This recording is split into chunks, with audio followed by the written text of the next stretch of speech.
Well, depending on what kind of block that you want, I mean, you can definitely find a cheaper concrete block than this, but you're not going to find the type of utility that you have with this, and that's where the add back is, or the value add. So this can be delivered right to your door by a common carrier, FedEx, UPS, and such, and it's a more minimal cost per piece for delivery.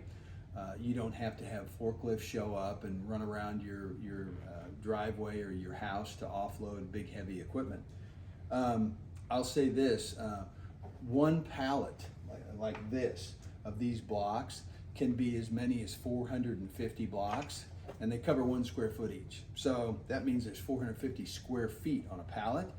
You can't get that much on a full semi-load of concrete retaining wall blocks. So imagine driving a full semi, 18-wheeler, into your neighborhood and then having to get them offloaded. And where do you put them? You know, do you have a yard big enough to hold all those pallets, you know? Can you get them around the backside of your house now that your house is built? Maybe you don't have access. These, all on one pallet, not hard to locate, and you can actually throw them into the backyard, almost like a sandbag brigade if you need to, you know.